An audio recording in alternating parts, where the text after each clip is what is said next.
नमस्कार दोस्तों। Global aircraft market में इंडिया रशिया का नया एरा, क्या ये वेस्टर्न डोमिनेंस को चैलेंज करेगी और इंडिया रशिया का मॉडल उनसे कैसे अलग है। आज हम बात करेंगे इंडिया और रशिया के आवेशन पार्टनरशिप पर।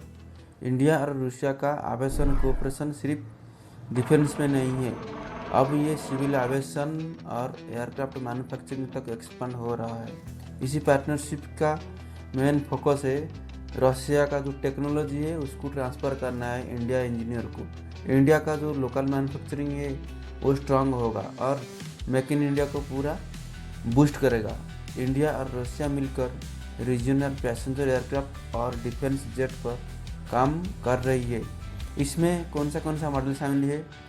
इसमें SJ-100 पैसेंजर जेट शामिल है और IL-114-300 टर्बो प्रो और पहले से चल रहा Su-30 MKI प्रोग्राम भी शामिल है। इसमें सबको मालूम है कि पूरा ग्लोबल मार्केट में डोमिनेट करता है सिर्फ दो ही कंपनी, वो है बोइंग, जो कि US बेस्ड कंपनी है। वो बोइंग सबको पता होगा, ये डोमिनेट करता है पूरा मार्केट को। उसके बाद ये बोइंग जो है वो दुनिया का सबसे पुराना और पावरफुल एयरक्राफ्ट मैन्युफैक्चरिंग है। एयरबस जो है और एक जो एयरबस है वो यूरोप का है। एयरबस दो मॉडल बहुत फेमस है, वो दो मॉडल है उसका पूरा मार्केट को कैप्चर किया है। फर्स्ट मॉडल है A320 और A350, ये जैसा एयरक्राफ्ट पूरा मार्केट को डोमिनेट करके है।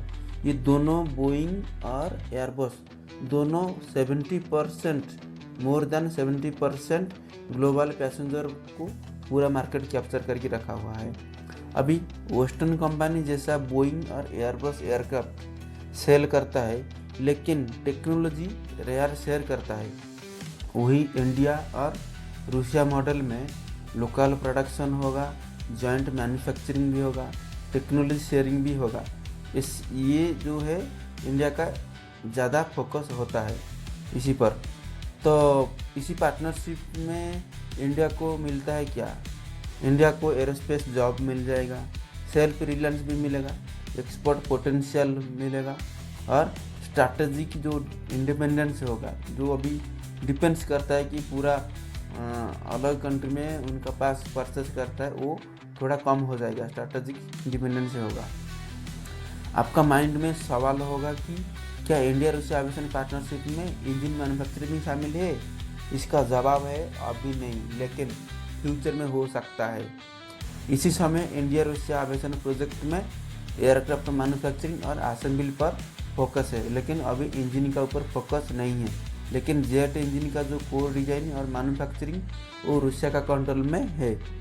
एयरक्राफ्ट बॉडी एक्चुअली अगर हम देखेंगे तो रियलिटी क्या है ना, एयरक्राफ्ट जो बॉडी है वो इंडिया में बन सकता है, एविएशन इंटीग्रेशन वो इंडिया में हो सकता है, लेकिन इंजन कोर वो रूसिया में होगा। दुनिया में एयरक्राफ्ट इंजन बनाना सबसे मुश्किल एरोस्पेस टेक्नोलॉजी मानी जाता है। इसी मार्केट पर सिर्फ कुछ ही कंपनी का कंट्रोल है। वो तो था पूरा एयरलाइन कंपनी था वो, जो एयरबस और बोइंग का, लेकिन इंजन तो अलग है ना।